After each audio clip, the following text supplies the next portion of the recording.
जमीन पर जंग होने की वजह से जमीन पूरी तरह तबाह हो गई थी। इसीलिए कुछ लोगों को चांद पर भेजा गया ताकि वहाँ पर जाकर वो लोग बाकी के इंसानों के लिए कॉलोनीज बना सके। और जब ये सारा काम हो गया, जिसके बाद इंसान जमीन को छोड़कर चांद पर जाकर रहने लगे। लेकिन चांद पर रहना इतना आसान नहीं था, क्योंकि वहाँ पर मेटियोर का तूफान आया करता था। तो इसीलिए इन्हें ये सारे फैसले बदलने पड़े। जिसके बाद इंसान ने चांद पर माइनिंग करना शुरू किया ताकि वो चांद पर जिंदगी गुजारने के आसान हल ढूंढ सके। तो बहुत से लोगों को माइनिंग के लिए रखा गया, जिन्हें माइनर्स कहा गया। और साथ ही यह असूल भी बनाया गया कि ये माइनर अपनी फैमिली के साथ ही चांद पर रहेंगे। अब हमें माइनर्स के बच्चे दिखाए जाते हैं जो कि इसी जगह यानी कि चांद पर पैदा हुए थे। वो सभी मिलकर स्पेस रोवर यानी कि जो गाड़ी चांद पर चल सकती थी उसे चुराने की कोशिश कर रहे थे। तभी वहाँ पर कोई आता है, जिससे डरकर सभी छुप गए थे। इन्हीं में एक बच्चा जिसका नाम कैलिब होता है, उसके हाथ में एक कैप्सूल था। उसके डैड भी एक माइनर थे जो कि काम करने के दौरान मारे गए। कैलिब को 3 दिन बाद ओमेगा पर भेजने का फैसला किया जाता है, जहाँ पर उसे किसी दूसरी फैमिली को गोद दे दिया जाएगा, जहाँ पर जिंदगी हर तरह से खुशहाल है। लोग बहुत मजे से जिंदगी गुजारते हैं। यहीं पर हमें ये बताया जाता है कि चांद पर से ओमेगा पर जाने के लिए तकरीबन 75 साल लगते हैं, जिसके दौरान सफर करने वाला इंसान क्रायो स्लीप एक चैम्बर में रहता है, जिससे उस इंसान की उम्र नहीं बढ़ती। जब वो चांद से ओमेगा पर पहुंचता है तो वो उतने ही साल का होता है। कैलिब इस बात को जानता था, उसे ओमेगा तक जाने में 75 साल लगेंगे। लेकिन कैलिब यहाँ से नहीं जाना चाहता था। वो जानता था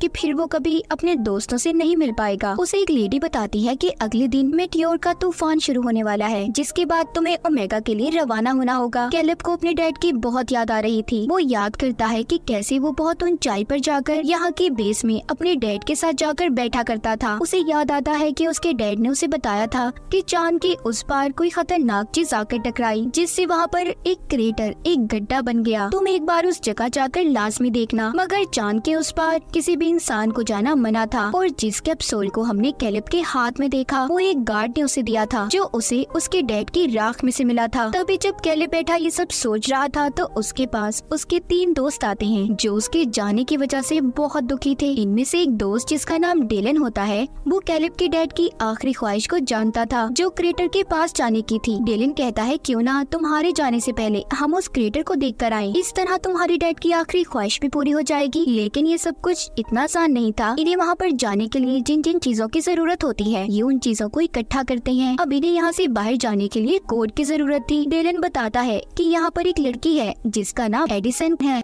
एडिसन कुछ दिन पहले ही जमीन से चांद पर शिफ्ट हुई थी। उसका कोई दोस्त भी नहीं था, वो एक साइंटिस्ट की बेटी थी। तो डेलन कहता है क्या पता उसको कोड के बारे में पता हो। जब वो एडिसन से बात करने जाता है तो वो उससे कोई बात नहीं करती और वहाँ से चली जाती है। ये देखकर डेलन उसके पीछे जाता है और उसे अब सारी बात के बारे में बताता है। वो कहता है मैं शुरू से ही तुमसे दोस्ती करना चाहता था, चाहे सब लोग तुम्हें अजीब समझते हो। एडिसन सब सुनकर कहती है ठीक है, मैं तुम लोगों की मदद करने के लिए तैयार हूँ, पर तुम्हारे इस मिशन में मैं भी तुम्हारे साथ जाऊंगी।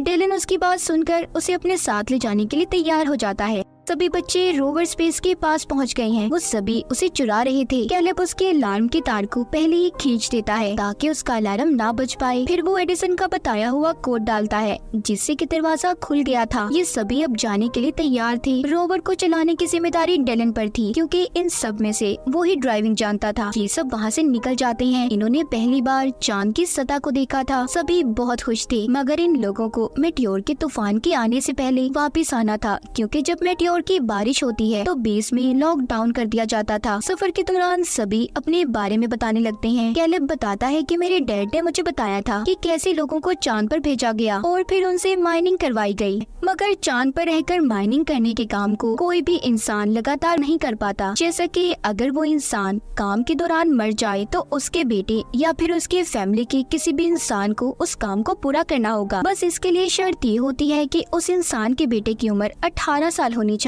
अगर वो इससे कम उम्र का होगा तो ऐसे ही उसे किसी दूसरी फैमिली को गोद दे दिया जाएगा, जो ओमेगा प्लेनेट पर रहते होंगे। जिन्होंने चांद पर भेजा था वो तो हंसी खुशी अपनी जिंदगी ओमेगा पर जाकर गुजारने लगे। एडिसन कहती है तो क्या हुआ, एक माइनिंग करने का ही तो काम दिया गया था जो सिर्फ 20 साल तक करना है। एडिसन एक साइंटिस्ट की बेटी थी तो उसे असल बात के बारे में नहीं पता था। यहाँ पर डेलन उसे सारी बात समझाता है कि अगर माइनिंग करता हुआ इंसान मर जाए तो उसके बेटे को बाकी के साल पूरे करने होते हैं। ये सुनकर एडिसन थोड़ा हैरान थी। अब आगे का रास्ता इन्हें पैदल चलकर तय करना था। सभी अपने अपने स्पेस सूट पहन लेते हैं। एडिसन का सूट इन सब में थोड़ा अलग था और अच्छा भी। खैर ये बाहर आते हैं जहाँ पर ग्रेविटेशनल फोर्स न होने की वजह से सभी बहुत ऊंची छलांगे लगा रहे थे। सभी यहाँ पर खेलने लगते हैं। एडिसन की नजर जब जमीन प्लेनेट पर पड़ती है तो थोड़ा उदास हो जाती है और जमीन पर अपने गुजरे पलों को याद करने लगी थी। जब एडिसन वापस आती है तो देखती है कैलेब, डेलन सभी एक ऑक्सीजन गैस के कंटेनर की मदद से स्पेस में ऊंचाई तक जा रहे थे।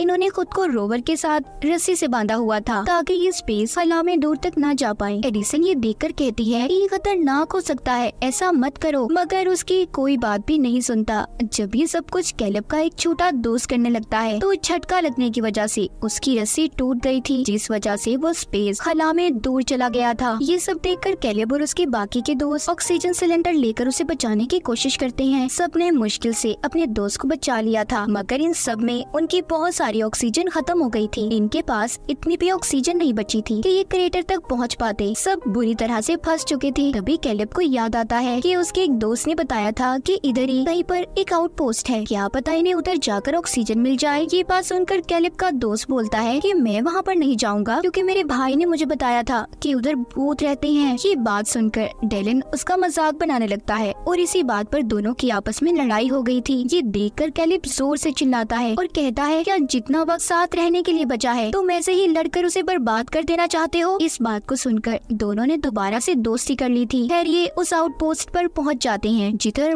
बहुत अंधेरा था। उधर इन्हें इंसानों की परछाइयां भी नजर आती हैं, जिसे देखकर सभी डर गए थे। लाइट्स जलाने पर इन्हें पता चलता है कि वो कोई इंसान नहीं बल्कि पुतले थे और ये कोई आउटपोस्ट नहीं बल्कि एक ऐसे घर का मॉडल था कि अगर इंसान चांद पर रहते तो ऐसे घरों में रहा करते। खैर वहाँ पर इन्हें थोड़ा सा खाना और ऑक्सीजन मिल जाती है। रात भी हो गई थी, इसीलिए सभी इधर ही रात गुजारने का फैसला करते हैं। डेलन अपने बारे में एडिसन को बताता है कि मेरे डैड मुझे अकेला छोड़कर चले गए। एडिसन भी अपने बारे में बताने लगती है कि मेरे मॉम डैड की डाइवोर्स तलाक हो गई थी, जिसके बाद मेरी मॉम मेरे भाई को लेकर ओमेगा प्लेनेट पर चली गई। मैं बहुत अकेला महसूस करती हूँ। सब लोग सो गए थे मगर कैलेब और एडिसन अभी भी जाग रहे थे। कैलेब एडिसन से बातें करने लगता है। वो कहता है कि मेरे डैड की मौत के बाद मुझे मेरे दोस्त डेलन ने सहारा दिया, वो ही मेरा सब कुछ है। मैं ओमेगा पर चला जाऊंगा, डेलन बिल्कुल अकेला रह जाएगा, तो इसीलिए मेरे जाने के बाद हमेशा उसके साथ रहना। मुझसे वादा करो एडिसन। उसने भी कैलेब से वादा कर लिया था। जब सुबह होती है तो ये लोग दोबारा से अपना सफर शुरू करते हैं, मगर अब इनकी रोवर की बैटरी खत्म हो गई थी।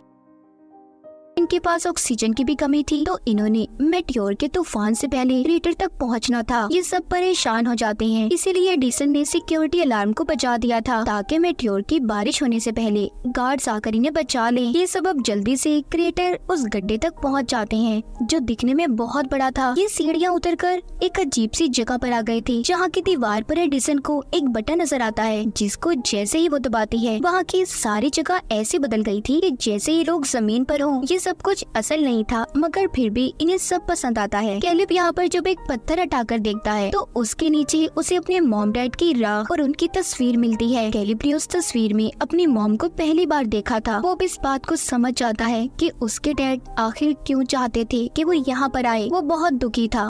डेलन उसे कहता है कि अपनी जिंदगी के इस हसीन चांस को क्यों गंवा रहे हो। यहाँ पर हर इंसान यही चाहता है कि वो माइनिंग के 20 साल पूरा करने के बाद ओमेगा पर जाएगा, और वो बहुत कम लोग होते हैं। तुम्हारे डैड ने भी तो इसीलिए अपनी जान दे दी। यहाँ पर उसे ये बात पता चलती है कि उसके डैड ने जानबूझकर अपनी जान ली थी ताकि कैलेब को ओमेगा पर भेज दिया जाए, वो एक अच्छी जिंदगी गुजार सके, जिसके बारे में कैलेब के अलावा सब जानते थे। डेलन कहता है कि अपने डैड के गिफ्ट को लेने से इनकार मत करो, उन्होंने अपनी जिंदगी देकर तुम्हें ये तोहफा दिया है। तभी इनकी बातों के दौरान एक दोस्त की तबीयत खराब हो जाती है। ये सभी अब जल्दी से उसे लेकर अपनी रोवर तक पहुंचने की कोशिश करते हैं, मगर तभी मेटियोर का तूफान शुरू हो गया था। सभी खुद को बचाने की कोशिश कर रहे थे। एडिसन भी खुद को बचाते हुए इनसे अलग हो जाती है। वो जब किसी को नजर नहीं आती तो कैलेब और डेलन उसे बचाने जाते हैं। एडिसन के हेलमेट में दरार आ गई थी, इसीलिए वो बेहोश हो जाती है। कैलेब और डेलन एडिसन को बचाकर वापस ले आते हैं, मगर इसी बीच डेलन भी गिर जाता है, लेकिन उसे कैलिब ने बचा लिया था। सभी रोवर के अंदर आ जाते हैं, जिसकी खिड़कियां भी मेटियोर के तूफान की वजह से टूट गई थी। इनके पास ऑक्सीजन भी कम थी, तो इसीलिए ये जिंदा अब नहीं रह सकते थे। सभी उसी रोवर में बैठकर अपनी मौत का इंतजार करने लगते हैं। सब समझ गए थे कि अब वो नहीं बच पाएंगे, मगर इन्हें इस बात की खुशी थी कि सभी साथ मरेंगे, जिसके बाद सभी बेहोश हो गए थे। इस हादसे के बाद हमें कहानी कुछ वक्त आगे की दिखाई जाती है। हमें कैलिब दिखाया जाता है जो ओमेगा पर पहुंच चुका है। मतलब उस हादसे को 75 साल हो चुके थे। कैलिब क्रायो स्लीप में था, मगर अब वो जाग जाता है। चांद पर से ओमेगा पर जाने के लिए तकरीबन 75 साल लगते हैं, जिसके दौरान सफर करने वाला इंसान क्रायो स्लीप एक चैम्बर में रहता है, जिससे उस इंसान की उम्र नहीं बढ़ती। जब वो चांद से ओमेगा पर पहुंचता है तो वो उतने ही साल का होता है। उसे अपने दोस्तों के बारे में जानना था। तभी एक नर्स आकर उसे एक ऑडियो डिवाइस देती है, जिसमें उसके दोस्तों के मैसेजेस रिकॉर्ड थे। उसे पता चलता है कि उस दिन इन सभी को बचा लिया गया था। उसके दोस्त अपनी आधी से ज्यादा जिंदगी गुजार चुके हैं। जैसा कि एक दोस्त ने अपनी बेसबॉल टीम शुरू की और दूसरा दोस्त एडमिनिस्ट्रेटर बन गया, तो बाकी वादे के मुताबिक एडिसन ने डेलन से शादी कर ली थी। अपने दोस्तों की जिंदगी के बारे में जानकर, उनकी बढ़ती उम्र की आवाज को सुनकर कैलिब बहुत खुश होता है, मगर अभी भी